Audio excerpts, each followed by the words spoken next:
আল্লাহ নবী সাল্লাল্লাহু আলাইহি ওয়াসাল্লামের জীবনী জানার আগে আমরা আমাদের আলোচনাটাকে তিনটা ভাগ করব। একটা হইল মিলাদুন নবী, আরেকটা হইল সূরাতুন নবী, আরেকটা হইল সিরাতুন নবী। একটা কি বলছি? মিলাদুন নবী, আরেকটা কি বললাম? সূরাতুন নবী, আরেকটা হইল সিরাতুন নবী। মিলাদুন নবী অর্থ হইল নবীর জন্ম। মিলাদুন নবী মানে কি? নবী সাল্লাল্লাহু আলাইহি ওয়াসাল্লামের জন্ম। সূরাতুন নবী মানে হইল নবী সাল্লাল্লাহু আলাইহি ওয়াসাল্লামের আকৃতি। আর সিরাতুন নবী মানে হইল আল্লাহ নবী সাল্লাল্লাহু আলাইহি ওয়াসাল্লামের আদর্শ। তিনটা বিষয়, একটা নবীর জন্ম, একটা নবীর আকৃতি, আর একটা হইল নবীর আদর্শ। সর্বপ্রথম আমরা আমাদের আলোচনা শুরু করব আল্লাহ নবী সাল্লাল্লাহু আলাইহি ওয়াসাল্লামের জন্ম কবে, কত তারিখে, কিভাবে হয়েছে সেই বিষয়টার মাধ্যমে। দেখেন, ইবনে জারির তাবারি রাহিমাহুল্লাহ ওনার প্রখ্যাত কিতাব কিতাবুল উমামি ওয়াল মুলুক, এই কিতাবের দ্বিতীয় খণ্ডের 127 এবং 28 পৃষ্ঠার মধ্যে ইবনে ইসহাকের থেকে বড় চমৎকার riwayat আছেন। ক্বালা ইবনু ইসহাক আন সাওবান ইবনে ইয়াজিদ ওয়া খালিদ ইবনে আবদানা আন আসহাবি রাসূলিল্লাহ সাল্লাল্লাহু আলাইহি ওয়াসাল্লাম ইয়াকুলু লাহু, আল্লাহ নবী সাল্লাল্লাহু আলাইহি ওয়াসাল্লামের সাহাবীরা আল্লাহ নবী সাল্লাল্লাহু আলাইহি ওয়াসাল্লামকে একদা বলেন, ইয়া রাসূলুল্লাহ, হে আল্লাহ নবী, আখবিরনি বা আখবিরনা নাফসাকা, আপনি আপনার শৈশব সম্পর্কে আমাদেরকে কিছু জানান। সাহাবারা কে বলছে, ইয়া রাসূলুল্লাহ, আপনি আপনার শৈশব সম্পর্কে আমাদেরকে কিছু জানান। সাহাবীদের আল্লাহ রাসূলের শৈশবটা কেমন ছিল এটা জানতে মন চাইছে।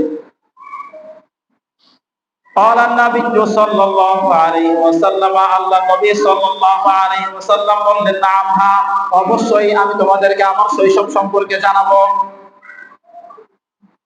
আল্লাহ নবী তখন বলেন, ইন্নী দাওয়াতু আবি ইব্রাহিম, হে আমার সাহাবীরা রে, শুনে রাখো, আমি যে এই পৃথিবীতে আবির্ভাব হয়েছি, এই পৃথিবীতে আমার জন্ম হয়েছে, এটা হলো জাতির পিতা, আমার পিতা ইব্রাহিম আলাইহিস সালাতু ওয়াস সালামের দোয়ার ফলস্বরূপ। আল্লাহ রাসূল এই পৃথিবীতে আইছে, ইব্রাহিম আলাইহিস সালাতু ওয়াস সালাম দোয়া করছে, সেই দোয়ার ফলস্বরূপ। ওয়া বুশরা ঈসা, আল্লাহ নবী এরপর বলেন, আমি যে পৃথিবীতে আসছি এটা হইল ঈসার সুসংবাদ। এটা কি? ঈসার সুসংবাদ। এখন দেখেন, ইব্রাহিম আলাইহিস সালাতু ওয়াস সালামের দোয়ার বরকতে কেমনে আইলো? বাইতুল্লাহ বিনির্মাণের পরে রব্বুল আলামিনের সান্নিধ্যে ইব্রাহিম আলাইহিস সালাতু ওয়াস সালাম দুই হাত উত্তোলন করলেন। দুই হাত উত্তোলন করার পরে নবী ইব্রাহিম বলেন, রব্বানা হাব লানা মিন আজওয়াজিনা ওয়া যুররিয়াতিনা ওয়া কুররাতা আ'য়ুনিন ওয়াজআলনা লিল মুত্তাকিনা ইমামা।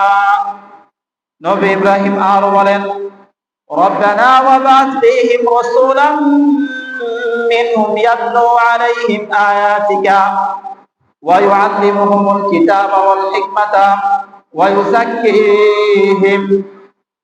ইব্রাহিম আলাইহিস সালাতু ওয়াস সালাম দোয়া করছেন, হে আল্লাহ, এই মক্কাবাসীদের মধ্য থেকে তথা আপনি আমার বংশধরদের মধ্য থেকে এমন একজন ব্যক্তিকে রাসূল হিসাবে প্রেরণ করুন, যিনি আপনার আয়াতকে এই মক্কাবাসীদের সামনে তথা সমগ্র বিশ্বর সামনে তেলাওয়াত করে শোনাবেন। দুই নাম্বার, আপনি এমন রাসূল পাঠান যিনি এই মক্কাবাসী এক কথায় পুরো বিশ্বের মানুষকে কুরআন শিখাইবেন। তিন নাম্বার, এমন রাসূল পাঠান যিনি পুরো বিশ্বের মানুষকে হিকমত শিখাইবে।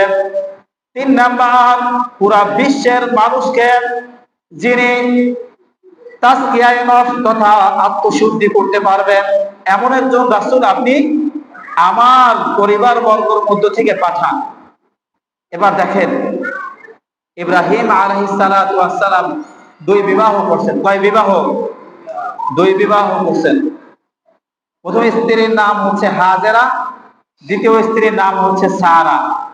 প্রথম স্ত্রীর থেকে ইসমাঈল আলাইহিস সালাতু ওয়াস সালামের আবির্ভাব হয়েছে এই জমিনে। দ্বিতীয় স্ত্রী সারা থেকে ইসহাক আলাইহিস সালাতু ওয়াস সালামের আবির্ভাব হয়েছে। আর ইসমাঈল আলাইহিস সালাতু ওয়াস সালামের বংশ থেকেই মুহাম্মদুর রাসূলুল্লাহ সাল্লাল্লাহু আলাইহি ওয়াসাল্লামের আবির্ভাব হয়েছে। সুবহানাল্লাহ। ইসহাক আলাইহিস সালাতু ওয়াস সালামের বংশ থেকে আসছে ইয়াকুব আলাইহিস সালাম। ইয়াকুব আলাইহিস সালাতু ওয়াস সালাম থেকে আসছে ইউসুফ আলাইহিস সালাম। ইউসুফ আলাইহিস সালামের বংশধরদের মধ্যে সন্তান হলো ইউশা ইবনে নূন। ইউশা ইবনে নূন থেকে আসছে মুসা আলাইহিস সালাম।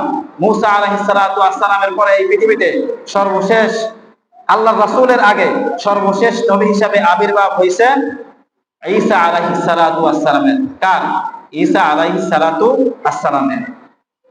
এই ঈসা আলাইহিস সালাতু ওয়াস সালাম ইন্তেকালের 570 বছর পর আমুল ফিলের বছর তথা হস্তি বাহিনী যেই বছর মক্কার মধ্যে বিশাল হাতির বাহিনী নিয়ে আক্রমণ করছে, ওই বছর আল্লাহর নবী সাল্লাল্লাহু আলাইহি ওয়াসাল্লামের জন্ম হয়েছে এই পৃথিবীতে। আর হস্তি বাহিনীকে ঝাঁকে ঝাঁকে পাখি কি করছে? তাদেরকে ধ্বংস করে দিছে, মিটাইয়া দিছে।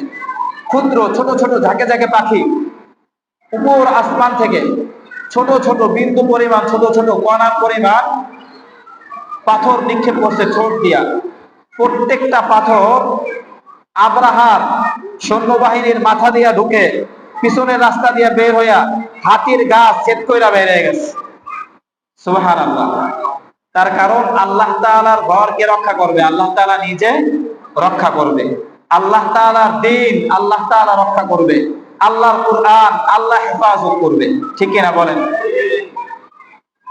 তো আল্লাহ নবী সাল্লাল্লাহু আলাইহি ওয়াসাল্লাম বলেন, সাহাবীরা রে শোনো, আমি যখন আমার মায়ের গর্ভে ছিলাম, তো গর্ভে থাকাকালীন অবস্থায় হঠাৎ আমার আম্মা জান তিনি দেখতে পাইলেন যে খরজা মিনহা নূর, তার থেকে একটা আলো বের হইছে। আলো বের হইয়া আদাত, এই আলোটায় পুরা একদম বসরা এবং শামের যে রাজপ্রাসাদ গুলো আছে, বড় বড় প্রাসাদ গুলো আছে, সবগুলোকে আলোকিত কইরা দিছে। আল্লাহ রাসূল সাল্লাল্লাহু আলাইহি ওয়াসাল্লাম যখন আবির্ভাব হইবে, আল্লাহ রাসূল সাল্লাল্লাহু আলাইহি ওয়াসাল্লাম এই পৃথিবীতে আগমন করছেন সিজদারত অবস্থায়। আল্লাহ নবী সাল্লাল্লাহু আলাইহি ওয়াসাল্লাম যখন এই পৃথিবীতে আগমন করছেন, কেমন যেন পৃথিবীর পুরা আবহাওয়ায় পাল্টে গেছে। হ্যাঁ, বাদশা কিসরার রাজ দরবারের মধ্যে বিশাল বিশাল 14টা গম্বুজ ছিল। আল্লাহ নবী সাল্লাল্লাহু আলাইহি ওয়াসাল্লাম আগমন হওয়ার সাথে সাথে এই কিসরার রাজ দরবারের 14টা গম্বুজ সাথে সাথে ধসে পড়ে যায়, সাথে সাথে ধসে পড়ে যায়। এটা থেকে বোঝা যায় যে আল্লাহ রাসূল সাল্লাল্লাহু আলাইহি ওয়াসাল্লাম এই পৃথিবীতে আসছেন বিজয়ী হওয়ার জন্য। আল্লাহ রাসূল এই পৃথিবীতে আসছেন কাফের মুশরিকদেরকে পরাজিত করার জন্য। আল্লাহ রাসূল এই পৃথিবীতে আসছে আল্লাহর জমিনে আল্লাহর দ্বীনকে বাস্তবায়ন করার জন্য। ঠিক কিনা বলেন? তো আল্লাহ নবী সাল্লাল্লাহু আলাইহি ওয়াসাল্লামের যখন 4 বা 5 বছর বয়স হইবে, তখন আল্লাহ নবী সাল্লাল্লাহু আলাইহি ওয়াসাল্লামের আম্মা জান আমেনা ইন্তেকাল করেন। আম্মা জান আমেনা ইন্তেকালের পরে আল্লাহ নবী সাল্লাল্লাহু আলাইহি ওয়াসাল্লামের অভিভাবকত্ব গ্রহণ করেন তার চাচা, তার দাদা আব্দুল মুত্তালিব। আব্দুল মুত্তালিবের অধীনে আল্লাহ নবী সাল্লাল্লাহু আলাইহি ওয়াসাল্লাম 3 বছর থাকলেন। 3 বছর থাকার পরে যখন আল্লাহ নবীর বয়স হয় 8 বছর, তখন আব্দুল মুত্তালিব ইন্তেকাল করেন। আব্দুল মুত্তালিবের ইন্তেকালের পরে আল্লাহ নবী সাল্লাল্লাহু আলাইহি ওয়াসাল্লামকে পৃষ্ঠপোষকতা লালন পালন শুরু করেন তার চাচা আবু তালেব। এই আবু তালেব পালন করা অবস্থায় আল্লাহ নবী সাল্লাল্লাহু আলাইহি ওয়াসাল্লামকে নিয়ে আবু তালেব শামের উদ্দেশ্যে সফরে বের হইলেন। তো শামের উদ্দেশ্যে সফরে বের হওয়ার সময় আল্লাহ নবী সাল্লাল্লাহু আলাইহি ওয়াসাল্লামকে পথিমধ্যে আরবের তীব্র গরমের রোদের মধ্যে এক খণ্ড মেঘ ছায়া দিতে শুরু করছে। আল্লাহ নবী সাল্লাল্লাহু আলাইহি ওয়াসাল্লাম যখন বুসরা নামক স্থানে গেলেন, সেখানে যাওয়ার পরে আল্লাহ নবী সাল্লাল্লাহু আলাইহি ওয়াসাল্লাম একটা জায়গায় বসছেন গাছের নিচে।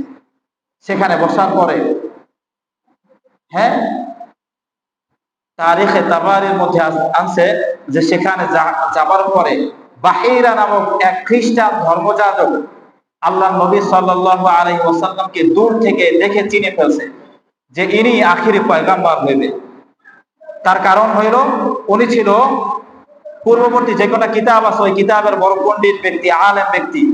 আর পূর্ববর্তী কিতাবের মধ্যে আল্লাহ নবী সাল্লাল্লাহু আলাইহি ওয়াসাল্লামের গুণাগুণ, আল্লাহ নবী সাল্লাল্লাহু আলাইহি ওয়াসাল্লামের সূরাত, আল্লাহ নবী সাল্লাল্লাহু আলাইহি ওয়াসাল্লামের সিরাত একদম হুবহু দেওয়া আছে।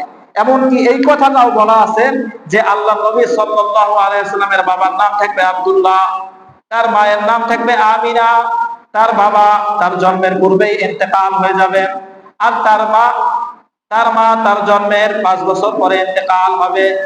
এই কথা তাওরাতের মধ্যে লেখা আছে। তো ওই পাদ্রী খুব চালাক মানুষ, তাদেরকে আগে মেহমানদারি করাইলেন। মেহমানদারি করানোর পরে আবু তালেবকে এক পাশে ডেকে নিয়ে গেছে। ডাইকা নিয়ে যাওয়ার পরে বলতেছে, আপনাদের সাথে যে এই বাচ্চাটা আসছে, ছোট বাচ্চা, এ কে? এই বাচ্চাটা কে? বালকটা কে?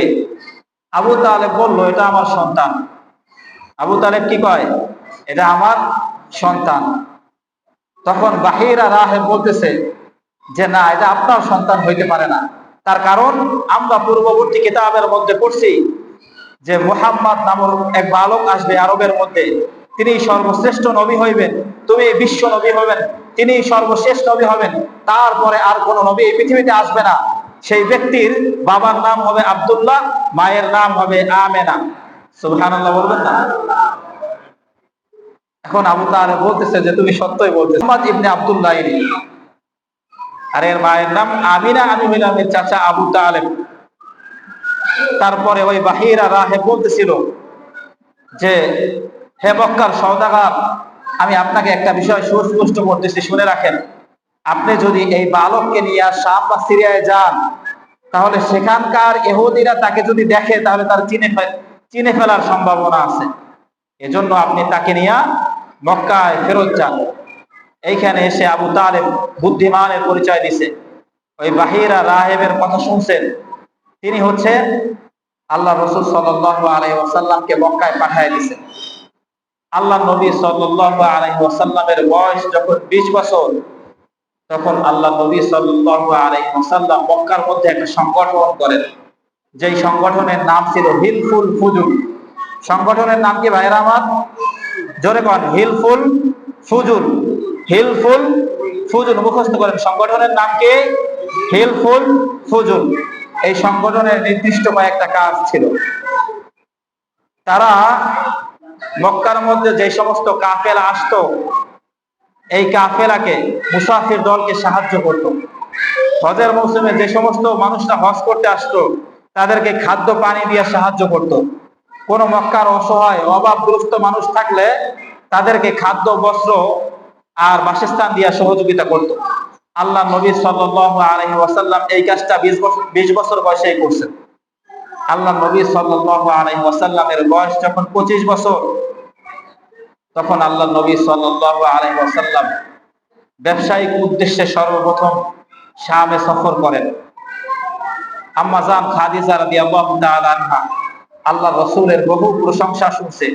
আল্লাহ রাসূলের প্রশংসা শুনে তিনি তার খাস গোলাম মাইসারাকে আল্লাহ রাসূলের সঙ্গী করে আম্মা জান খাদিজার অনেক মালামাল মক্কা থেকে শামে বিক্রি করার উদ্দেশ্যে পাঠাইছেন। আল্লাহ নবী সাল্লাল্লাহু আলাইহি ওয়াসাল্লাম এখানে একজন প্রখর মেধাবী ব্যবসায়ীর পরিচয় দিছে। আল্লাহ নবী কি করছেন? আল্লাহ নবী সাল্লাল্লাহু আলাইহি ওয়াসাল্লাম আম্মা জান খাদিজার মালামাল শামে নিয়ে গেছেন। শামে নেওয়ার পরে সেখানে সমস্ত মাল বিক্রি করছে। বিক্রি করার পরে শাম থেকে আবার মাল কিনছে। শাম থেকে আবার মাল কিনে এনে মক্কায় আবার বিক্রি করছে। দ্বিগুণ লাভ হয়েছে। কয় গুণ? দ্বিগুণ লাভ হয়েছে। আল্লাহ নবী সাল্লাল্লাহু আলাইহি ওয়াসাল্লাম যখন 25 বছর বয়স হয় তখন আম্মাজান খাদিজা লোক মারফত আল্লাহ নবীর কাছে বিবাহের প্রস্তাব পাঠায়। তার কারণ কি? প্রস্তাব পাঠানোর কারণ কি মনে রাখতে হবে। আম্মাজান খাদিজা রাদিয়াল্লাহু তাআলা তৎকালীন সময়ে আরবের তৃতীয় ধনী। তো আল্লাহ নবী সাল্লাল্লাহু আলাইহি ওয়াসাল্লামকে যখন বিবাহের প্রস্তাব দিয়েছে, প্রস্তাব দেওয়ার কারণ হইল আল্লাহ রাসূল সাল্লাল্লাহু আলাইহি ওয়াসাল্লাম আরবের মধ্যে সবথেকে বিশ্বস্ত লোক। আল্লাহ নবী সাল্লাল্লাহু আলাইহি ওয়াসাল্লাম আরবের মধ্যে সবথেকে বড় সত্যবাদী লোক। আল্লাহ নবী সাল্লাল্লাহু আলাইহি ওয়াসাল্লাম আরবের মধ্যে সবথেকে নির্ভরযোগ্য লোক। এই বিষয়গুলো চিন্তা করছে। আর মাইসারা থেকে যখন ওই শামের সফরের প্রসিদ্ধতম ঘটনাগুলো শুনছে যে মেঘের খণ্ড আল্লাহ রসুলকে দ্বীপ্রহরে কঠিন রৌদ্রের মধ্যে ছায়া দেয়, আল্লাহ রসুল যদি রাস্তার পাশে ইস্তেঞ্জা করতে বসে তাহলে দূর থেকে গাছ এসে আল্লাহ রসুলকে ছায়া দেয়। আল্লাহ নবী সাল্লাল্লাহু আলাইহি ওয়াসাল্লামের ব্যাপারে যখন এই মুজিজাগুলো মাইসারা খাদিজাকে বলে, খাদিজা আল্লাহ নবীকে বিবাহ করার জন্য আরো বেশি মাতোয়ারা হয়ে যায়। মনে রাখতে হবে তখন আল্লাহ নবী সাল্লাল্লাহু আলাইহি ওয়াসাল্লামের বয়স মাত্র 25, আম্মাজান খাদিজার বয়স হলো 40। আম্মাজান খাদিজার বয়স কত? 40। এই জায়গায় এসে অনেক কাফের মুশরিক বুলগার মুরতাদরা বলতে চায় যে মুহাম্মদ সাল্লাল্লাহু আলাইহি ওয়াসাল্লাম কেন এতগুলো বিবাহ করছে, কেন 11টা বা 12টা বিবাহ করছে? আল্লাহ নবী সাল্লাল্লাহু আলাইহি ওয়াসাল্লাম নিজের জৈবিক চাহিদা পূরণ করার জন্য বিবাহ করেন নাই, বরঞ্চ আল্লাহ নবী সাল্লাল্লাহু আলাইহি ওয়াসাল্লাম বিবাহ করছে আল্লাহ তাআলার আদেশ পালন করার জন্য। আল্লাহ নবী সাল্লাল্লাহু আলাইহি ওয়াসাল্লাম বিবাহ করছে ইসলামের স্বার্থে। আল্লাহ নবী সাল্লাল্লাহু আলাইহি ওয়াসাল্লাম বিবাহ করছে, যেমন ধরেন তার কোনো এক সাহাবী যুদ্ধে গেছেন, যুদ্ধের ময়দানে যাওয়ার পরে ওই সাহাবী যুদ্ধে শহীদ হয়ে গেছে। ওই সাহাবীর স্ত্রী আয়েশা বলছে, ইয়া রাসূলুল্লাহ, আমি আপনাকে বিবাহ করতে চাই, আপনি যদি আমাকে বিবাহ না করেন তাহলে তো আমি হালাক হয়ে যাব, তার কারণ আমার স্বামী যুদ্ধের ময়দানে শহীদ হয়েছে। তো এইভাবে অসহায় দুরস্থ নারী যারা আছে তাদেরকে আল্লাহ তাআলা রাসূল আশ্রয় দেওয়ার জন্য কি করছে? এই 12টা বা 13টা বিবাহ করছে। তার প্রমাণ হলো আম্মাজান খাদিজা। তার কারণ আল্লাহ নবী সাল্লাল্লাহু আলাইহি ওয়াসাল্লাম যখন আম্মাজান খাদিজাকে বিবাহ করেন, সেই সময় আরবের বহু সুন্দরী রূপসী গুণবতী নারীরা আল্লাহ নবী সাল্লাল্লাহু আলাইহি ওয়াসাল্লামকে বিবাহ করার জন্য পাগল ছিল, আগ্রহী ছিল। বুঝতেছেন আমার কথা ভাইরা? তো আল্লাহ নবী সাল্লাল্লাহু আলাইহি ওয়াসাল্লাম 25 বছর বয়সে বিবাহের পরে যখন 35 বছর বয়স হয় আল্লাহ নবী সাল্লাল্লাহু আলাইহি ওয়াসাল্লামের, তখন মক্কার মধ্যে ভূমিধস দেখা দিছে। একবার ঝড় হয়েছে, ভূমিধস হয়েছে। এই ভূমিধস হওয়ার কারণে, ভূমিকম্প হওয়ার কারণে বাইতুল্লাহর আঙিনার আশপাশ মিলে জেলে অনেকখানি জায়গা ভেঙে গেছে। তো আরবের মানুষটা সেই সময় সিদ্ধান্ত নিল যে তারা মক্কাকে পূর্ণ নির্মাণ করবে, সুন্দর করে নির্মাণ করবে। আরবের যারা সর্দার ব্যক্তিত্ব ছিল তারা ঘোষণা দিছে, শুনে রাখো হে আরববাসী, আমরা বাইতুল্লাহ নির্মাণ করব, আল্লাহর ঘর নির্মাণ করব। আমাদের মদ বিক্রির টাকা, জেনা বিবেচারের টাকা, সুদের টাকা, ঘুষের টাকা এই বাইতুল্লাহ নির্মাণের কাজে ব্যয় করা যাবে না। এটা বলছে কারা? আরবের মুশরিকরা, কাফেররা, বেদিনরা। আফসোসের বিষয় হলেও সত্য, আমাদের দেশে অনেক মানুষ আছে ঘুষ সুদের টাকা কি করে? মসজিদে দেয়, এগুলো দিয়া বাথরুম তৈরি করে। বিষয়টা হলো হারাম টাকা, এটা আপনি যেই খাতেই ব্যবহার করেন হারাম, হারামে। হারাম কি? হারামে। এজন্য বুঝতে হবে, মনে রাখতে হইবে, আরবের মুশরিকরা পর্যন্ত হারাম সম্পদ দিয়া মসজিদ বিনির্মাণ করে নাই। আফসোসের বিষয় হলেও সত্য, আমার স্বজাতি মুসলিম ভাইরা হারাম টাকা দিয়ে মসজিদের টাইলস লাগায়, হারাম টাকা দিয়ে মসজিদের ফ্যান কেনে, হারাম টাকা দিয়ে মসজিদে এসি লাগায়। ঠিক কিনা বলেন? হারাম হারামে। তো মসজিদ নির্মাণ হবে, বাইতুল্লাহ নির্মাণ হবে, বেশ 12 খানা নির্মাণ কাজ চলতেছে, টাকা উঠছে। যেই পর্যন্ত কাজ করতে পারছে ওই পর্যন্ত কাজ করছে, বাকিটা বাকি রাইখা দিছে। তাদের কাছে আর টাকা ছিল না, এজন্য বাকি অংশ বাকি রাইখা দিছে। হাজরে আসওয়াদের নাম আপনারা সবাই শুনছেন, যেই পাথরের মধ্যে হাজিরা চুম্বন করে, যেই পাথরের মধ্যে চুম্বন করলে জীবনের গুনাহ খাতা মাফ হয়ে যায়। এই হাজরে আসওয়াদ পাথর কে স্থানে বসাইবে, যেই জায়গায় আগে ছিল এই জায়গায় কে বসাইবে, এটা নিয়ে ইখতিলাফ দেখা দিছে। ইখতিলাফ দেখা দেওয়ার পরে আরবের সর্দাররা দারুন নদওয়া তথা পরামর্শ সভায় বসে পরামর্শ করলেন যে আগামীকাল বাইতুল্লাহ চত্বরের মধ্যে সর্বপ্রথম যে ঢুকবে সে হচ্ছে এই ব্যাপারে ফয়সালা দিবে। আল্লাহ তাআলার কি কারিশমা! পরের দিন সকালবেলা বাদ ফজর সর্বপ্রথম আল্লাহ নবী সাল্লাল্লাহু আলাইহি ওয়াসাল্লাম বাইতুল্লাহে ঢুকছে। বাইতুল্লাহে ঢোকার পরে আল্লাহ নবী তারা সবাই খুশি হয়ে গেছে, তারা সবাই স্বস্থান ত্যাগ করে দাঁড়ায় গেছে। তারা সবাই বলছে যে আপনার মতো একজন ব্যক্তিকেই তো আমরা চাইছিলাম, তার কারণ আপনি হইলেন সাদিক, আপনি হইলেন আমিন, আপনি আরবের সবথেকে বিশ্বস্ত লোক, আপনি এই হাজরে আসওয়াদ কে স্বস্থানে বসাইবেন এ ব্যাপারে সবথেকে উত্তম পরামর্শ দিতে পারবেন।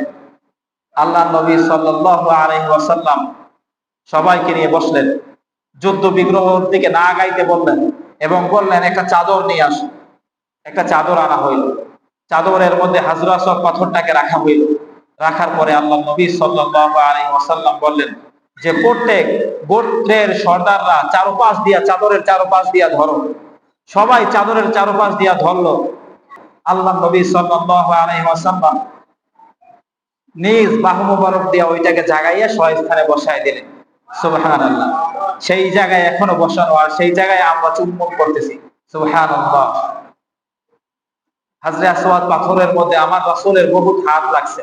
আল্লাহ নবী সাল্লাল্লাহু আলাইহি ওয়াসাল্লাম ৩৫ বছরের পর থেকেই মাঝে মধ্যে ধ্যান করতেন হেরা পর্বতের গুহায়।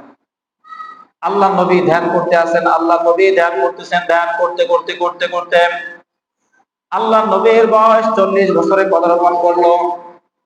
আল্লাহ নবীর বয়স যখন ৪০ বছর, একদিন হঠাৎ করে জিবরিল আলাইহিস সালাতু ওয়াস সালাম হেরা পর্বতের গুহায় এসে উপস্থিত।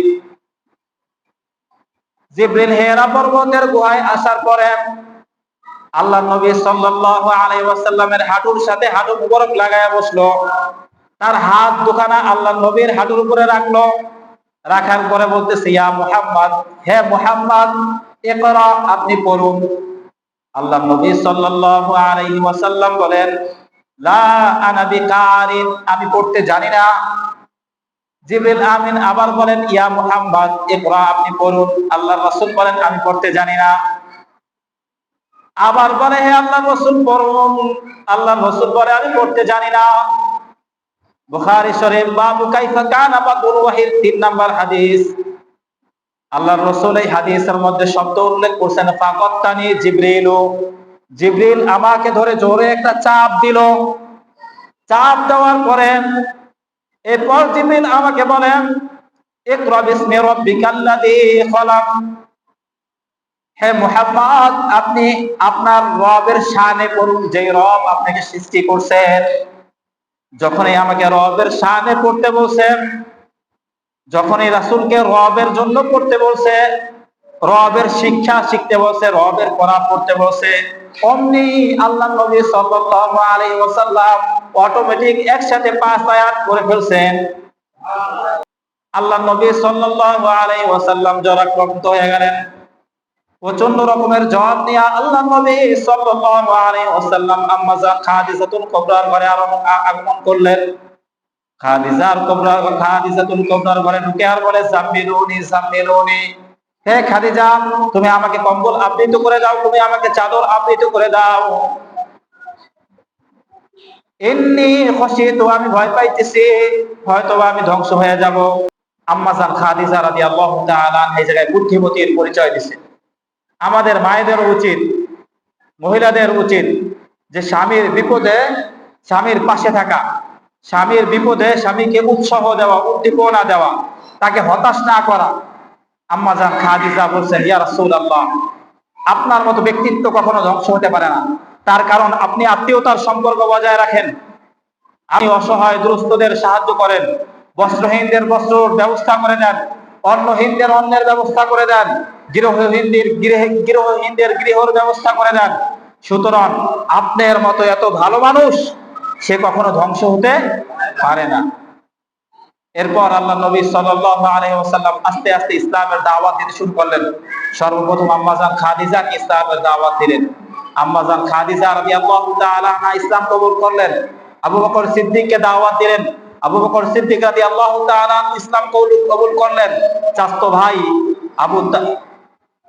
ভাই আলী রাদিয়াল্লাহু তাআলা আনহুকে দাওয়াত দিলেন। আলী রাদিয়াল্লাহু তাআলা আনহু ইসলাম কবুল করলেন।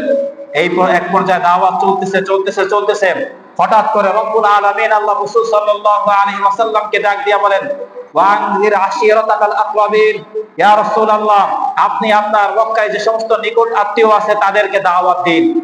আল্লাহর নবী সাল্লাল্লাহু আলাইহি ওয়াসাল্লাম মক্কার সমস্ত আত্মীয় স্বজনদেরকে ডাকলেন, সবাই একত্রিত হলো। আল্লাহ নবী বললেন, হে আমার আত্মীয় স্বজনরা, আমি যদি তোমাদেরকে আজকে বলি যে এই পাহাড়ের পাদদেশে, এই পাহাড়ের পিছনে শত্রু বাহিনী অপেক্ষা করতেছে, তোমরা কি আমার কথা বিশ্বাস করবা? সমস্ত আত্মীয়রা এক বাক্যে বলছিল যে আপনার মতো বিশ্বাসী আর কোনো লোক হয় না, আপনি যেটা বলছেন এটা সত্য। আপনি যদি বলে থাকেন যে পাহাড়ের পিছনে শত্রু বাহিনী রয়েছে, তাহলে আমরা এক বাক্যে সেটাকে বিশ্বাস করে নিব যে হ্যাঁ, অবশ্যই পাহাড়ের পিছনে কি রয়েছে? শত্রু বাহিনী রয়েছে। আল্লাহ রাসূল এবার বলেন, হে আমার আত্মীয় স্বজনরা, শুনে রাখো, এই শত্রু তো দুনিয়ার শত্রু, এর থেকেও ভয়ানক শাস্তি এবং ভয়ানক বিষয় আমি তোমাদেরকে সতর্ক করতেছি। তোমরা যদি তা মেনে নাও তাহলে শান্তিতে থাকবা, জান্নাতে থাকবা, আর যদি না মানো তাহলে তোমরা জাহান্নামের অতল গহ্বর করে পতিত হবা, আর সেখানে তোমরা আজীবন ভয়ানক শাস্তি পাইতে থাকবা। তো আল্লাহ রাসূল তাদেরকে বলছেন, তাসলিম, যদি ইসলাম গ্রহণ করো তাহলে শান্তিতে থাকবা। এই কথা শোনার সাথে সাথে আবু লাহাব লাফ দিয়ে উঠে বলে উঠছে, তাব্বাল্লাকা আলি হাযা জামাতিনা, হে মুহাম্মদ, তুমি ধ্বংস হও, এজন্যই কি তুমি আমাদেরকে এখানে আহ্বান করছো? এই কথার উত্তর মুহাম্মদুর রাসূলুল্লাহ ওই দিন দেয় না। নাযিল করেন, তাব্বাত ইয়াদা আবি লাহাবিন ওয়া তাব, আবু লাহাবের উভয় হাত কি হোক? ধ্বংস হোক। আবু লাহাবের উভয় হাত ধ্বংস হোক। কেরা বলছে? আল্লাহ বলছে। আল্লাহ নবী সাল্লাল্লাহু আলাইহি ওয়াসাল্লাম দীর্ঘ 13 বছর মক্কার মধ্যে দাওয়াত দিলেন। মক্কায় দাওয়াত দিতে যখন সংখ্যা 40-এ পৌঁছাইল, 40-এ পৌঁছানোর পরে ফারুকে আজম ওমর ফারুক রাদিয়াল্লাহু তাআলা আনহু, আবু জাহাল, উতবা, সাইবা, আবু লাহাব, উমাইয়া বিন খালদ, এদের প্ররোচনায় পড়ে, পুরস্কারের লোভে পড়ে তরবারি নিয়ে আল্লাহ রাসূল সাল্লাল্লাহু আলাইহি ওয়াসাল্লামকে হত্যা করার জন্য বের হলেন। আল্লাহ রাসূল কেবল শুনতে পাইল যে তার প্রিয় কলিজার টুকরা বোন ফাতেমা এবং তার বোন জামাই মুআইম রাদিয়াল্লাহু তাআলা ইসলাম ধর্ম গ্রহণ করেছে। শোনার পরে তার মাথা গরম। ওমরের রাগ কেমন হইতে পারে সেটা বুঝে নাই। ওমর রাদিয়াল্লাহু তাআলা আনহু ফাতিমার গৃহের দিকে গেলেন, ঘরের দিকে গেলেন। যাওয়ার পরে শুনতেছে সেই ঘরের মধ্যে কুরআনের তেলাওয়াত হইতেছে। এই কথা শোনার পরে ওমর রাদিয়াল্লাহু তাআলা আনহু রাগ নিয়ে দরজায় টোকা দিলেন। দরজা খোলা হইল। একটু অপেক্ষার পরে ওমর রাদিয়াল্লাহু তাআলা আনহু কোনো কথাবার্তা ছাড়াই তাদেরকে বেধড়ক মার শুরু করলেন। মারতে এক পর্যায়ে ওমরের মতো এত শক্তিশালী আর সাহসী ব্যক্তিত্ব ক্লান্ত হয়ে গেল। ওমর রাদিয়াল্লাহু তাআলা আনহু ক্লান্ত হওয়ার পরে একটু রাগ থামছে তার। মানুষ ক্লান্ত হয়ে গেলে রাগ কি হয়ে যায়? থামে। রাগ থামার পরে ওমর রাদিয়াল্লাহু তাআলা আনহু দিলে মায়া আসছে, আমি কি করলাম? আমার কলিজার টুকরা বোনরে এইভাবে আঘাত করলাম, মায়া আসছে। ওমর রাদিয়াল্লাহু তাআলা আনহু বলল যে তোমরা কি করতেছিলে, এইটা একটু আমারে কইরা শোনাও। তো তারপর প্রিয় বোন ফাতেমা বলছিল, প্রিয় ভাই আমার, এটা হলো আল্লাহ তাআলার কালাম, আল্লাহ তাআলার বাণী। এটা অপবিত্র অবস্থায় শোনাও যায় না, ধরাও যায় না।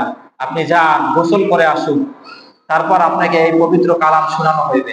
ওমর রাদিয়াল্লাহু তাআলা আনহু গেলেন, গোসল করে পাক পবিত্র হয়ে এসে বসলেন। ফাতিমা রাদিয়াল্লাহু তাআলা তাকে কোরআন শুনাইলেন, তাহা সূরা শুনাইলেন। কোরআন শোনার পরে ওমর রাদিয়াল্লাহু তাআলার অবস্থা হইল এমন যে যেই ধর্মের বাণী, যেই ধর্মের কথা এত সুন্দর, না জানি সেই ধর্মটা কত সুন্দর। ওমর রাদিয়াল্লাহু তাআলা বদ্ধপরিকর হইলেন, ইসলাম ধর্ম গ্রহণ করবেন। ওমর রাদিয়াল্লাহু তাআলা রাসূলের দরবারের দিকে চলতে শুরু করলেন। রাসূলের সেই সময় সাহাবীদের সংখ্যা 40 জন। কতজন? 40 জন। হামজা রাদিয়াল্লাহু তাআলা দরজায় পাহারাদার। হামজা রাদিয়াল্লাহু তাআলা দেখতেছে ওমর আসতেছে তরবারি হাতে নিয়ে। রাসূলের কাছে বলল, ইয়া রাসূলুল্লাহ, ওমর তো আসতেছে, কি অবস্থা হইবে আমাদের? আল্লাহর রাসূল বলে, আসতে দাও না তারে আজকে। আল্লাহ রাসূল কি বলে? তাকে আজকে আসতে দাও না। ওমর রাদিয়াল্লাহু তাআলা আনহু প্রবেশ করলো। যাওয়ার পরে তরবারিটা আল্লাহ রসুলের কদমের সামনে রাখলো, পায়ের সামনে রাখলো। এরপর বলতেছে, ইয়া রাসূলুল্লাহ, আপনি আমাকে ইসলামে দীক্ষিত করুন। ওমর রাদিয়াল্লাহু তাআলা আনহু ইসলাম ধর্ম গ্রহণ করলো। গ্রহণ করার পরে আল্লাহ রাসূল সাল্লাল্লাহু আলাইহি ওয়াসাল্লামের পবিত্র হাত মোবারক ধরে ওমর রাদিয়াল্লাহু তাআলা আনহু বলতে লাগলেন, ইয়া রাসূলুল্লাহ, আমরা যে ধর্মটা পালন করি এটা কি সত্য ধর্ম? আল্লাহ রাসূল বললেন, অবশ্যই এটা সত্য ধর্ম। ইন্না দীনা ইনদাল্লাহিল ইসলাম, রব্বুল আলামিনের কাছে একমাত্র মনোনীত ধর্ম হইল ইসলাম। তখন ওমর রাদিয়াল্লাহু তাআলা আনহু বলেন, ইয়া রাসূলুল্লাহ, যেহেতু সত্য ধর্মই পালন করব, তাহলে গোপনে গোপনে কেন? আজ থেকে ধর্ম পালন হইবে ওপেনে ওপেনে। আজ থেকে ধর্ম পালন হইবে কিতে? ওপেনে ওপেনে। সবাইকে নিয়ে মাস করতে শুরু করলেন। মদিনা এই কাবা ঘরের দিকে যাইতে শুরু করলেন। আর যাইতে যাইতে পথের মধ্যে ওমর রাদিয়াল্লাহু তাআলা আনহু বলতে লাগলেন, হে মক্কাবাসী, শুনে রাখো, তোমাদের মধ্য থেকে যদি কোনো ব্যক্তি চাও তার বাচ্চাদেরকে এতিম করবা, স্ত্রীকে বিধবা করবা, তাহলে আসো, আমি ওমরের তরবারির সামনে আসো। আমি ওমর আজকে ইসলাম ধর্ম গ্রহণ করে সম্মানিত হয়েছি। আমরা আজকে বাইতুল্লাহর মধ্যে প্রকাশ্যে নামাজ পড়ব, পারলে আসো দেখি কে আমাদেরকে বাধা দিবা। এই কথা বলতে বলতে ওমর রাদিয়াল্লাহু তাআলা আনহু আল্লাহ রাসূলকে নিয়ে সর্বপ্রথম কাবার চত্বরে গিয়ে নামাজ পড়লেন। সুবহানাল্লাহ। এইভাবে ওপেনে গোপনে মিলাইয়া দীর্ঘ 13 বছর আল্লাহ নবী সাল্লাল্লাহু আলাইহি ওয়াসাল্লাম মক্কার মধ্যে ইসলামের বাণী প্রচার করতে শুরু করলেন। মক্কার মধ্যে ইসলামের বাণী প্রচার করতে করতে করতে করতে আল্লাহ রাসূল বুঝতে পারলেন যে সেই সময়কার মক্কা ইসলামের জন্য উর্বর ভূমি না, বরং ইসলামের জন্য উর্বর ভূমি হইল মদিনা। আল্লাহ নবী ইরাদা করলেন যে হিজরত করে মদিনায় চলে যাবেন। তার কারণ হলো, ইতিমধ্যে মদিনায় আল্লাহ নবী সাল্লাল্লাহু আলাইহি ওয়াসাল্লামের হাতে হাত রেখে প্রায় 150 মতো সাহাবীরা ইসলাম ধর্ম গ্রহণ করে ফেলেছিলেন। সুবহানাল্লাহ। আল্লাহ নবী তাদের মাধ্যমে গোপনে যোগ সাজেশ রাখলেন, পরামর্শ রাখলেন যে কবে হিজরত করবেন। আল্লাহ নবী তাদেরকে বলে দিলেন, অতি সত্বর আমি মক্কা থেকে মদিনার পথে আগমন করব। হঠাৎ করে রব্বুল আলামিনের পক্ষ থেকে সিগন্যাল আসলো, হিজরতের ব্যাপারে ঘোষণা আসলো। আল্লাহ নবী সাল্লাল্লাহু আলাইহি ওয়াসাল্লাম আলী রাদিয়াল্লাহু তাআলা আনহুকে আপন বিছানার মধ্যে শোয়াইয়া রাখা আবু বকরের ঘরের দিকে রওনা করলেন। এখানে বুঝতে হবে আলী রাদিয়াল্লাহু তাআলা আনহু কতটা সাহসী। তিনি জানেন যে শত্রু বাহিনী যদি জানতে পারে হত্যা করে ফেলবে। শত্রু বাহিনী এমন হইতে পারে এই বিছানার নিচে, চাদরের নিচে কে আছে এটা না জেনেই কোপ দিয়া দিতে পারে। তারপরেও রাসূলের মুহাব্বতে চাদর আবৃত অবস্থায় ওই রাসূলের ঘরের মধ্যে শুয়ে রয়েছেন, রাসূলের মুহাব্বতের পরিচয় দিচ্ছেন। আল্লাহ রাসূল আবু বকরের বাড়ির দরজার সামনে এসে টোকা দিচ্ছেন। একটা টোকা দেওয়ার সাথে সাথে আবু বকর রাদিয়াল্লাহু তাআলা দরজাটা খুলে ফেলছেন। দরজা খোলার পরে আল্লাহ রাসূল আবু বকরকে জিজ্ঞাসা করেন, আবু বকর, তুমি কি ঘুমাও নাই? আবু বকর রাদিয়াল্লাহু তাআলা আনহু বলেন, ইয়া রাসূলুল্লাহ, আজ থেকে প্রায় 8 বছর আগে আপনি আমাকে বলছিলেন মক্কা থেকে মদিনার পথে হিজরত করতে হবে। এজন্য এই 8 বছর আমি আবু বকর বিছনার মধ্যে আমার শরীরটাকে লাগাই নাই। এটারে বলে রাসূলের মুহাব্বত। 8 বছর রাতে দাঁড়াই রয়েছে এইভাবে, এটাকে বলে রাসূলের মুহাব্বত। হিজরত শুরু হলো। মদিনার মধ্যে এমন অবস্থা হইল, প্রতিদিন মানুষরা গাছের আগায়, খেজুর গাছের মাথায়, বিল্ডিং এর ছাদে উঠে দেখে যে আমাদের দিকে তো রাসূলের আসার কথা, কবে আসবে। কিছু মানুষ ফিট করে রাখছে, তারা ভাড়া করে রাখছে, ফিট করছে। তারা প্রতিদিন সকালে আসে, 12টা 11:30টার দিকে আবার চলে যায় রৌদ্র চাঁদলে। আবার রৌদ্রটা একটু কমলে দুপুরের পরে আবার আসে, আবার সন্ধ্যা পর্যন্ত অপেক্ষা করে, সূর্য ডোবে আবার চলে যায়, যে না আজকে মনে হয় আসবে না। এমন করতে করতে করতে করতে অনেক দিন অতিবাহিত হয়ে গেছে। হঠাৎ করে একদিন মদিনার বুকে আওয়াজ হইতেছে, তলা আল বাদরু আলাইনা। মদিনার মানুষরা সাহিত্যে খুব পারদর্শী, তারা বুঝতে পালাইছে যে আমাদের কাছে যে সত্য নবী সত্য রাসূলের আওয়ার কথা ছিল তিনি হিজরত করে আমাদের কাছে চলে আসছে। মদিনার আবাল বিদ্যা বনিতা সবাই রাসূলকে দেখার জন্য মদিনার একদম গেটের ধারে চলে আসছে। আল্লাহ রাসূলকে সবাই মিলে রিসিভ করছে। রিসিভ করার পরে এই সময় দুইজন সাহাবী আল্লাহ নবীর, সেই সময় তারা সাহাবী হয় না, এখন তারা ইহুদি, আব্দুল্লাহ ইবনে সালাম রাদিয়াল্লাহু তাআলা আনহু এবং সালমান ফারসি রাদিয়াল্লাহু তাআলা আনহু। সালমান ফারসি রাদিয়াল্লাহু তাআলা আনহু ইতিপূর্বে সত্য ধর্মের খোঁজে প্রায় 13টা মতান্তরে 17টার মতো এলাকা পাল্টাইছে এবং 7 জন পাদ্রী পাল্টাইছে। পাদ্রী মানে হইল ইহুদি বা খ্রিস্ট ধর্মের ধর্মযাজক যারা আছে তাদেরকে পাদ্রী বলা হয়। এই পাদ্রীদের দরবারে সে থাকতো আর পাদ্রীদের থেকে দিন শেখার চেষ্টা করত। প্রথম পাদ্রী যখন মারা যাইতো এই পাদ্রী বলতো, আমার কাছে যতটুকু শিখছো এরপর আর বাকি সত্য ধর্ম তেমন কারোর কাছে নাই, তবে তুমি অমুক এক পাদ্রী আছে তার কাছে যাইতে পারো, সে তুলনামূলক কিছুটা ভালো। সালমান ফারসি রাদিয়াল্লাহু তাআলা আনহু এইভাবে দেশকে দেশ সফর করতে থাকলেন সত্য ধর্মের খোঁজে। খোঁজ করতে এক পর্যায়ে উনি কিডন্যাপ হয়ে গেলেন। কিডন্যাপ হয়ে মদিনায় বিক্রি হইলেন। মদিনায় বিক্রি হয়ে দাস হইয়া মদিনায় কামকাজ করতেছে সালমান ফারসি রাদিয়াল্লাহু তাআলা।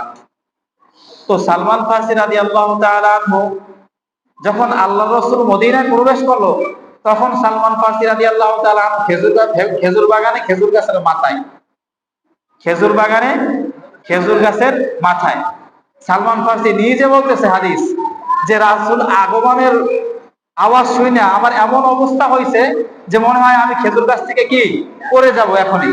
তো সালমান ফারসি রাদিয়াল্লাহু তাআলা খেজুর গাছ থেকে নামলেন। নামার পরে তিনি রাসূলের কাছে গেলেন।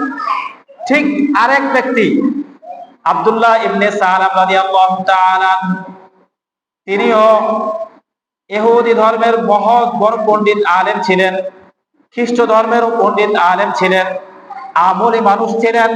মদিনার মানুষরা তার কাছে জায়গায় জায়গায় ধর্ম পালন করত। সত্যবাদী মানুষ ছিলেন আব্দুল্লাহ ইবনে সালাম। আব্দুল্লাহ ইবনে সালাম রাদিয়াল্লাহু তাআলা আল্লাহর রাসূল মদিনায় আসার পরে যখন রাসূলকে ফার্স্ট টাইম দেখলো, প্রথম দেখলো, দেখার পরে বলতেছে যে এটা কোনো মিথ্যাবাদীর চেহারা হইতে পারে না। কি বলে? এটা কোনো মিথ্যাবাদীর চেহারা হইতে পারে না। এবার আসেন, এই মানে প্রথম আল্লাহ রাসূল সাল্লাল্লাহু আলাইহি ওয়াসাল্লামের জন্ম থেকে নিয়ে এই পর্যন্ত বললাম। তো আমরা আমাদের আলোচনাকে ভাগ করছি 3 ভাগে। একটা হইলো মিলাদুন নবী, একটা হইলো সূরাতুন নবী, একটা হইলো সিরাতুন নবী সাল্লাল্লাহু আলাইহি ওয়াসাল্লাম। মিলাদুন নবী মানে বলছি আল্লাহ রাসূলের জন্ম। আল্লাহ রাসূল সাল্লাল্লাহু আলাইহি ওয়াসাল্লামের জন্ম হইছে 12ই রবিউল আউয়াল সোমবার দিন আম্মা জান আমেনার গর্ভে। তো এটা তো আল্লাহ রাসূল সাল্লাল্লাহু আলাইহি ওয়াসাল্লামের মিলাদ। এখন মিলাদের হুকুম আমাদের জানতে হবে না, আসলে মিলাদ পালন করা কি, মিলাদ কি পালন করার বস্তু? এক কথা বুঝতে হবে, বিদায় হজের দিন 8ম হিজরিতে আল্লাহ 9ম হিজরিতে আল্লাহ রাসূল সাল্লাল্লাহু আলাইহি ওয়াসাল্লাম মক্কায় আরাফার ময়দানে পৃথিবীর সর্বোৎকৃষ্ট ভাষণ দিয়েছেন, সর্বশ্রেষ্ঠ ভাষণ দিয়েছেন। বিদায় হজের যেই ভাষণ, এই ভাষণের পরে শ্রেষ্ঠ ভাষণ আর পৃথিবীতে আর একটাও হয় নাই এই ভাষণের মতো ভাষণ। আল্লাহ নবী এই ভাষণের মধ্যে বড় চমৎকার এক হাদিস বলছেন।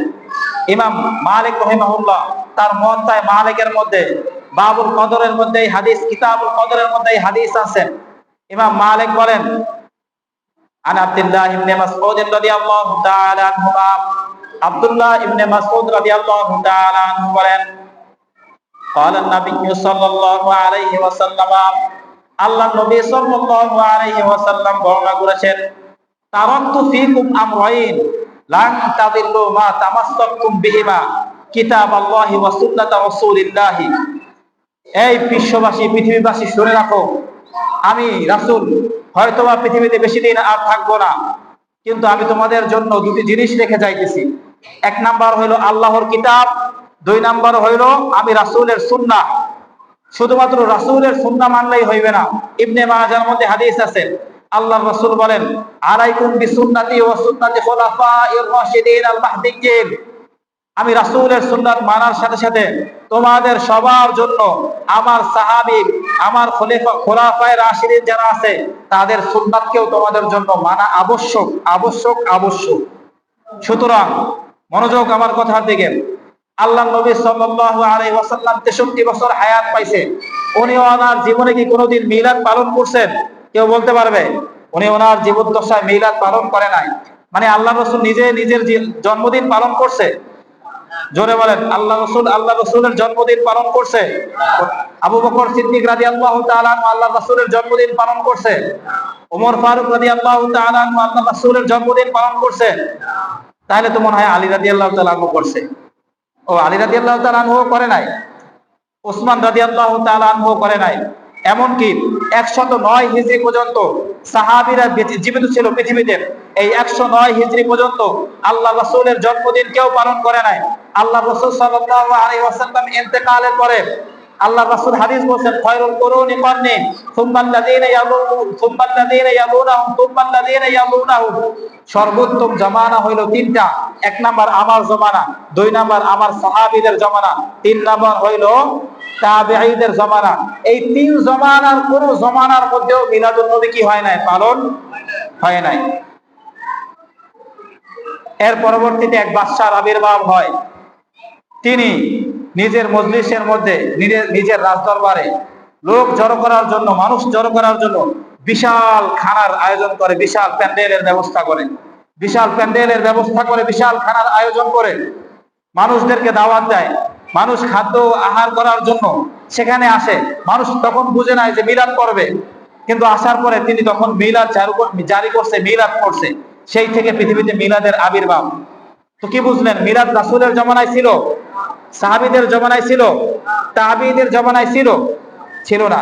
যেই জিনিস রাসূলের জামানায়, সাহাবীদের জামানায়, তাবেঈদের জামানায় ছিল না, সেই জিনিস আমলযোগ্য নয়।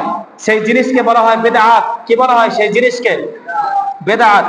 আল্লাহর রাসূলের স্পষ্ট ঘোষণা, কুল্লু বিদআতিন দালালাহ, প্রত্যেকটা বিদআত পথভ্রষ্টতা, ওয়া কুল্লু দালালাতিন ফিন্নার, আর প্রত্যেকটা পথভ্রষ্টতা জাহান্নামে নিয়ে যাবে। কোথায় নিয়ে যাবে?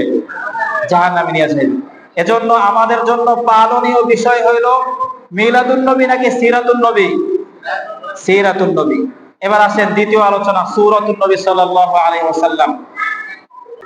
আনাস ইবনে মালিক রাদিয়াল্লাহু তাআলা আনহু হাদিস বর্ণনা করে, ইমাম বুখারী রাহিমাহুল্লাহ সহিহুল বুখারীর 4547 নাম্বার এই হাদিসটা।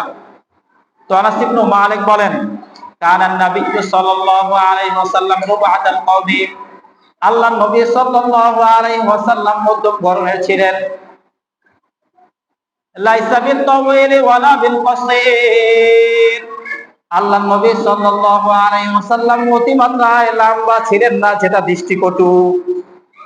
ওয়ালা বিল কসীর, আর অতিমাত্রায় বেটেও ছিলেন না, খাটো ছিলেন না, যেটা দৃষ্টিকটু। মানে আল্লাহর নবী মধ্যম গড়নের ছিল। মধ্যম গড়ন বুঝেন নাই?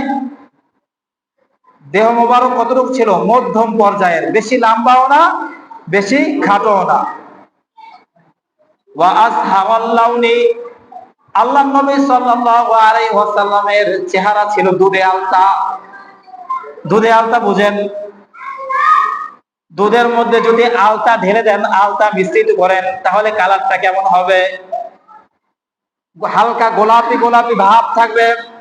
আল্লাহর নবী সাল্লাল্লাহু আলাইহি ওয়াসাল্লামের চেহারা ছিল গোলাপি গোলাপি ভাব বিশিষ্ট।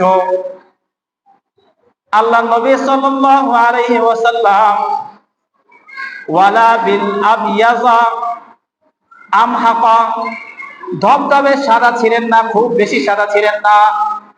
ওয়ালা বি আসওয়াদা, আর কালো ছিলেন না, মাটির মতো ছিলেন না, মেটে মেটে ছিলেন না। বরং নবী সাল্লাল্লাহু আলাইহি ওয়াসাল্লামের দেহের রং ছিল কি ছিল? গোলাপি, হালকা গোলাপি, হালকা গোলাপি। এটাকে বলা হয় দুধে আলতা। আল্লাহ নবী সাল্লাল্লাহু আলাইহি ওয়াসাল্লামের চোখগুলো ছিল ডাগর ডাগর। আল্লাহ নবী সাল্লাল্লাহু আলাইহি ওয়াসাল্লামের চুলগুলো ছিল ঢেউ খেলানো। কেমন যেন আল্লাহ নবী সাল্লাল্লাহু আলাইহি ওয়াসাল্লামের চুলগুলো এমন ছিল যে চিরুনি করার পরে মাথায় তেল দেওয়ার পরে নদীর মধ্যে মৃদু বাতাসের হালকা যে ঢেউ হয়, আল্লাহ নবী সাল্লাল্লাহু আলাইহি ওয়াসাল্লামের বাপজি চুলের মধ্যে ওরকম হালকা ঢেউ ছিল। আল্লাহ নবী সাল্লাল্লাহু আলাইহি ওয়াসাল্লাম দেখতে এমন সুন্দর ছিল, এমন সুন্দর ছিল। আম্মা জান আয়েশা রাদিয়াল্লাহু তাআলা আনহা বলেন, সবার একটা চাঁদ, একটা চন্দ্র, সবার একটা চাঁদ, যেটা আসমানে উদিত হয়, আমার হইল দুই চাঁদ, একটা আসমানে উদিত হয় আর একটা আমার ঘরে উদিত হয়। আম্মা জান আয়েশা সিদ্দিকা রাদিয়াল্লাহু তাআলা আনহা রাতের বেলা টুপি সেলাই করার সময় অথবা অন্য কিছু সেলাই করার সময় তার হাত থেকে যদি সুই খসে পড়ে যেত, রাসূল আসার অপেক্ষা করতেন। আল্লাহ নবী আসলেন, আল্লাহ নবী সাল্লাল্লাহু আলাইহি ওয়াসাল্লামের দেহ অবয়বের আলোতে, নূরের আলোতে, দেহ অবয়বের আলোতে সুই খেজে পাইয়া যাইতেন। সুবহানাল্লাহ, জোরে বাইর হয় না কথা শোনা যায় না। আল্লাহ নবী সাল্লাল্লাহু আলাইহি ওয়াসাল্লাম জমিনের মধ্যে যখন চলতেন, মাথা অবনত করে চলতেন, মাথা অবনত করে, মনে হয় যেন আল্লাহ রাসূল ঢালু জায়গা থেকে নিচের দিকে নামতেছেন, এইভাবে চলতেন। আল্লাহ নবী সাল্লাল্লাহু আলাইহি ওয়াসাল্লাম বড় চমৎকার রূপে, বড় সুন্দর রূপে কথা বলতেন। আল্লাহ নবীর কথার সূরত এমন অবস্থা ছিল, কথার এমন ধরন ছিল কথা। সুনানে নাসাইর মধ্যে হাদিস আসছে, জিমাদ নামক এক ব্যক্তি ছিল, উনি ঝাড় ফুঁক করতেন। কানা জিমাদুন, জেমাদ নামক এক ব্যক্তি ছিল, ইউরিকুস, তিনি ঝাড় ফুঁক দিতেন, ঝাড় ফুঁক করতেন। তো ফাকাদামা বিমাক্কাতা, এক পর্যায়ে উনি মক্কায় আসলেন।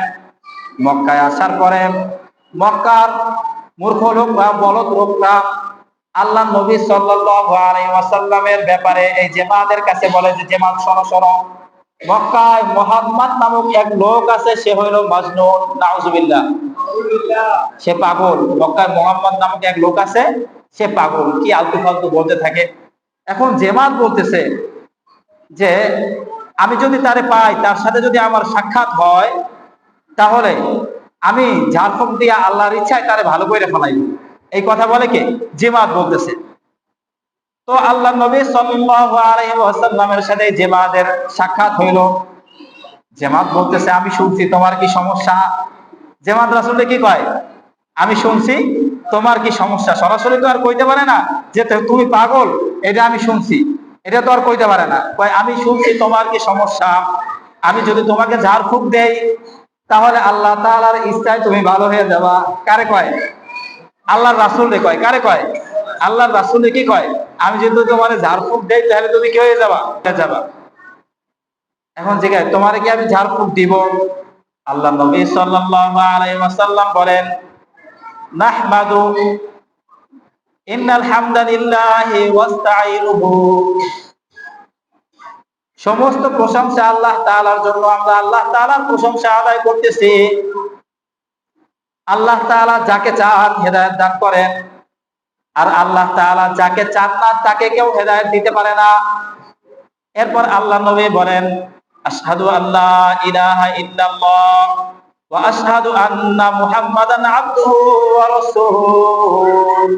এই কথাগুলো আল্লাহ নবী বড় চমৎকার রূপে বলছে, খুব সুন্দর রূপে বলছেন। বলার পরে জেমাদ বলেন, এরপর আল্লাহ নবী বলে, আম্মা বাদ, মানে অন্য কথা শুরু করবে, ইসলামের দাওয়াত শুরু করবে। জিমাদ বলতেছেন, থামেন, যেটা এতক্ষণ বলছিলেন ওইটা আবার একটু বলেন। এরপর আল্লাহ নবী সাল্লাল্লাহু আলাইহি ওয়াসাল্লাম আবার বলতে শুরু করছে। জিমাদ বলে, যেটা বলছেন এটা আবার বলেন। আবার বলতে শুরু করছে। এক পর্যায়ে সালাসা মাররাতিন, তিনবার বলা হয়ে গেছে।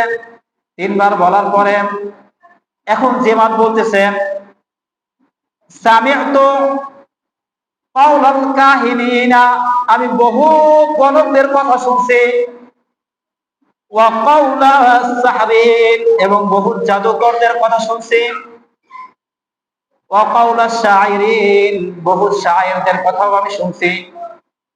কিন্তু আল্লাহর শপথ, তোমার এই কথা এত চমৎকার, তোমার এই কথা এত সুন্দর, এই কথার মতো কথা আমি কোনোদিনও শুনি নাই। কেমন যেন তোমার এই কথা শুনতে শুনতে সমুদ্রের অতল গহ্বরে গভীরে আমি পৌঁছে গেছি। সুতরাং আমি তোমার হাতে বায়াত হইলাম, আমি তোমার হাতে ইসলাম গ্রহণ করলাম। সুবহানাল্লাহ বলেন। তো আল্লাহ রাসূলের কথা শুননা যে ব্যক্তি ঝাড়ফুঁক দিতে পারে কবিরাজ, সে কি হয়ে গেছে? মুসলমান হয়ে গেছে। আল্লাহ রাসূল এরপর বলে যে আপনার জাতি আছে তাদের কি অবস্থা হইবে? তো যে মাত বলে যে আমি যখন মুসলমান হয়েছি আমার জাতীয় মুসলমান হয়ে যাবে ইনশাআল্লাহ। এটা ছিল আল্লাহ রাসূলের কথার মাধুর্যতা। আর আমাদের কথা হলো এমন, আমাদের কথা শুনলে মানুষ আমাদের কাছে আসতে চায় না। আল্লাহ নবী সাল্লাল্লাহু আলাইহি ওয়াসাল্লামের সূরত আকৃতি এত চমৎকার ছিল। আম্মা জানা আয়েশা সিদ্দিকা রাদিয়াল্লাহু তাআলা আনহা বলেন, মিশরের নারীরা ইউসুফ আলাইহিস সালাতু ওয়াস সালামকে দেখে তো তাদের হাত কেটে ফেলছে। যদি আমার স্বামী মুহাম্মদকে দেখতো তাহলে তারা তাদের কলিজা কেটে ফেলতো।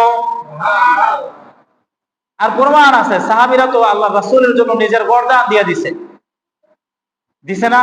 গর্দান দিছে না? বদরে দিছে, উহুদে দিছে, গর্দান দিয়ে দিছে। আল্লাহ রাসূলের মুহাব্বতে, আল্লাহ রাসূলের ভালোবাসায় নিজের গর্দান দিয়ে দিছে। তো এটা ছিল আল্লাহ নবী সাল্লাল্লাহু আলাইহি ওয়াসাল্লামের সূরত আকৃতি। আল্লাহ নবী সাল্লাল্লাহু আলাইহি ওয়াসাল্লামের আকৃতি এটা চাইলেও কারোর পালন করা সম্ভব না। সম্ভব? কেউ আল্লাহ রাসূলের মতো হইতে পারবে? হইতে পারবে না। তো মিলাদুন নবী পালন করার বৈধতা শরীয়ত দেয় নাই। আর আল্লাহর রাসূলের আকৃতির মতো আকৃতি হওয়া আমাদের জন্য সম্ভব না। বাকি রইল একটা, সিরাতুন নবী। বাকি রইল কি? সিরাতুন নবী, মানে নবীর আদর্শ। কি বাকি রয়েছে? জোরে বলেন, কি বাকি রয়েছে? নবীর আদর্শ বাকি রয়েছে। এবার আসেন সূরা আহজাবের মধ্যে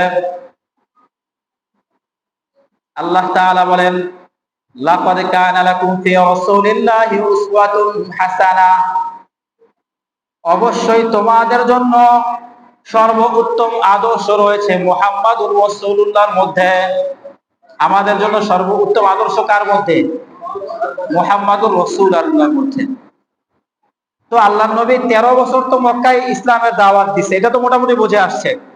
এবার মদিনার প্রেক্ষাপট, উত্তম আদর্শ আমাদের জন্য কার মধ্যে? মদিনার মধ্যে। আল্লাহ রাসূল সাল্লাল্লাহু আলাইহি ওয়াসাল্লাম 10 বছর কাটাইছেন। 63 বছর বয়সে আল্লাহ নবী সাল্লাল্লাহু আলাইহি ওয়াসাল্লাম এই পৃথিবী থেকে ইন্তেকাল হয়ে চলে গেছেন।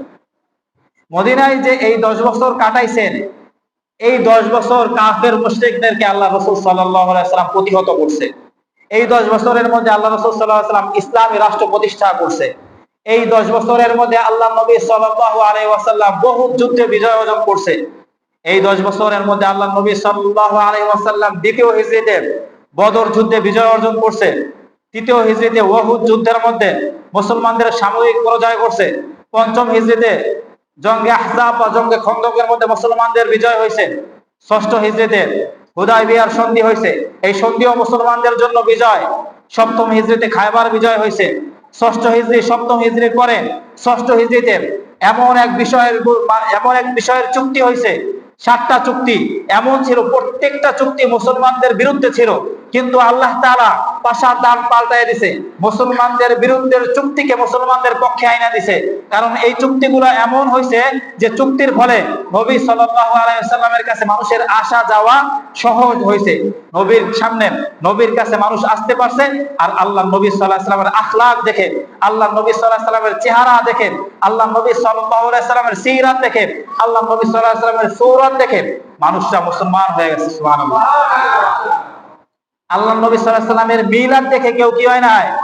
মুসলমান হয় নাই। সিরাত দেখে মুসলমান হইছে, আখলাক দেখে মুসলমান হইছে। আল্লাহ নবী সাল্লাল্লাহু আলাইহি ওয়াসাল্লাম 8ম হিজরিতে মক্কা বিজয় করেন। মক্কা বিজয় করার পরে চাবি দেয় নাই, উমরা করতে দেয় নাই। 8ম হিজরিতে মক্কা বিজয়ের পরে সর্বপ্রথম আল্লাহ রাসূল সাল্লাল্লাহু আলাইহি ওয়াসাল্লাম তাকেই চাবি অর্পণ করছে। এটাই হলো আমার রাসূলের আদর্শ।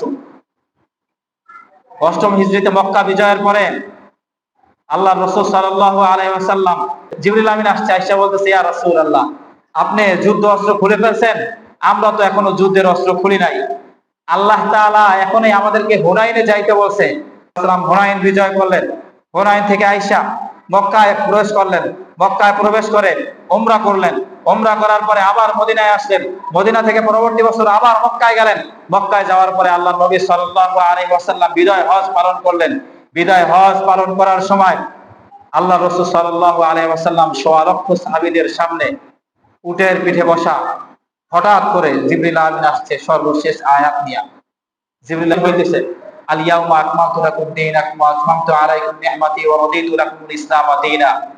এই আয়াত যখন নাজিল হইল, সাহাবায়ে কেরামের মধ্যে যারা বুদ্ধিমান সাহাবী, সাহাবায়ে কেরামের মধ্যে যারা চালাক সাহাবী, আবু বকর, ওমর, ওসমান, আলী, এরা বুঝতে পারলেন আল্লাহর নবী আর আমাদের মাঝে বেশি দিন থাকবেন না। কারণ ইসলাম ধর্ম পূর্ণাঙ্গ হয়ে গেছে। আল্লাহর রাসূল এই পৃথিবীতে আসছে ধর্মকে পূর্ণাঙ্গ করার জন্য। সুতরাং ধর্ম যেহেতু পূর্ণাঙ্গ হয়ে গেছে, রাসূল আর আমাদের মাঝে বেশি দিন থাকবেন না। সাহাবীরা কান্না করতে শুরু করলো। বড় বড় সাহাবী। 10ম হিজরির রবিউল আউয়াল মাস আসলো। ওইদিকে বিদায় হজে আল্লাহ নবী সাল্লাল্লাহু আলাইহি ওয়াসাল্লাম ভাষণ দিয়ে আসছিলেন। ভাষণের মধ্যে একটা কথা খুব জোর দিয়ে আল্লাহ রাসূল বলেন, সাবধান, ধর্ম নিয়ে বাড়াবাড়ি করবা না। সাবধান, ধর্ম নিয়ে বাড়াবাড়ি করবা না।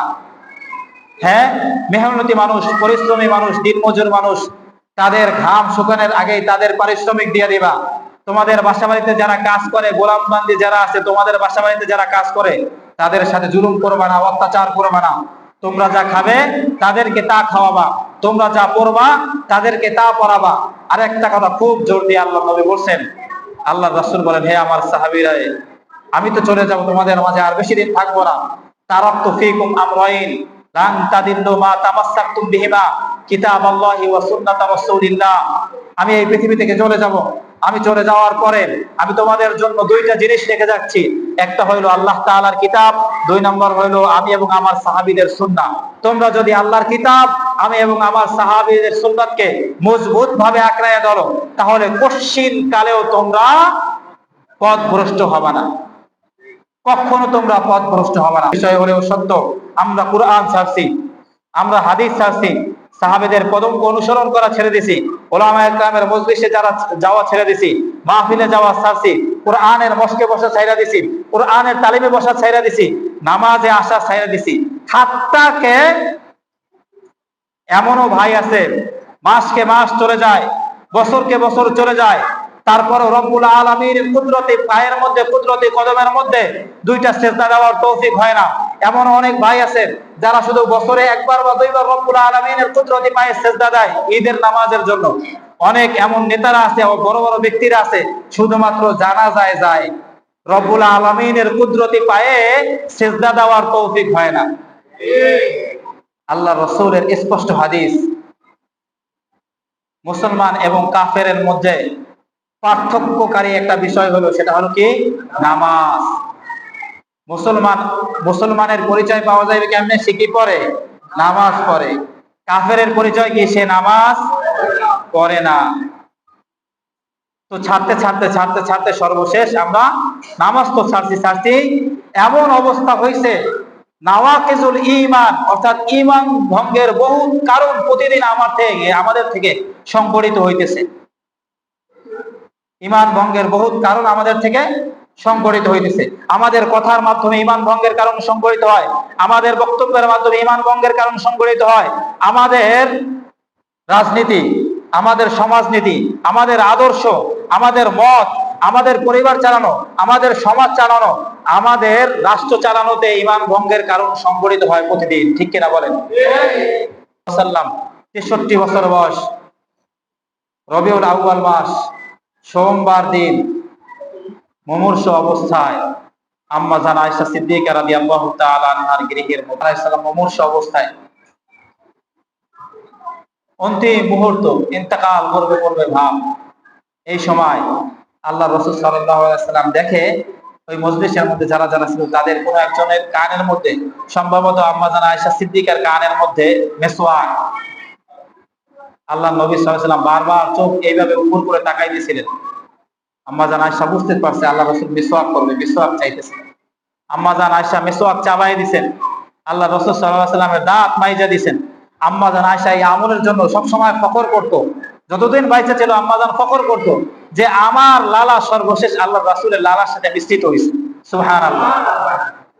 আল্লাহ রাসূল সাল্লাল্লাহু আলাইহি ওয়াসাল্লামের সর্বশেষ আমল হইল মিসওয়াক। সর্বশেষ আমল কি এই দুনিয়ায়? মিসওয়াক। আর আল্লাহ রাসূল সাল্লাল্লাহু আলাইহি ওয়াসাল্লাম ইন্তেকালের পূর্ব মুহূর্তে বারবার বলতেছিলেন হে আমার উম্মতেরা নামাজ, হে আমার উম্মতেরা নামাজ, হে আমার উম্মতেরা নামাজ। তো প্রিয় ভাইয়েরা আমার, আল্লাহ রাসূল সাল্লাল্লাহু আলাইহি ওয়াসাল্লামের মিলাদ শুনলেন, সূরত শুনলেন, সিরাত শুনলেন, এই প্রত্যেকটা জিনিস শিক্ষা কইরা অন্তত পক্ষে এই জায়গা থেকে আজকে দুইটা আমল শিক্ষা যাবে। কয়টা আমল? দুইটা আমল শিক্ষা যাবে। এক নাম্বার, আল্লাহ রাসূল সাল্লাল্লাহু আলাইহি ওয়াসাল্লাম যেহেতু ওনার 63 বছরের জিন্দেগীর মধ্যে একটা মিথ্যা কথাও বলে নাই, আমরাও আমাদের জীবনে আর মিথ্যা কথা বলবো না। ইনশাআল্লাহ পারা যাবে ভাইয়েরা? কে কে পারবেন হাত উত্তোলন করে দেখান। আল্লাহ তাআলা তৌফিক দান করুন। আর আল্লাহ রাসূল সাল্লাল্লাহু আলাইহি ওয়াসাল্লাম যেহেতু প্রতিদিন মিসওয়াক করে নামাজ পড়তেন, আল্লাহ রাসূলের সর্বশেষ আমল যেহেতু ছিল মিসওয়াক, ইনশাআল্লাহ আমরাও আজ থেকে অঙ্গীকার করি যে প্রতি ওয়াক্ত নামাজের পূর্বে মিসওয়াক করে নামাজ আদায় করব।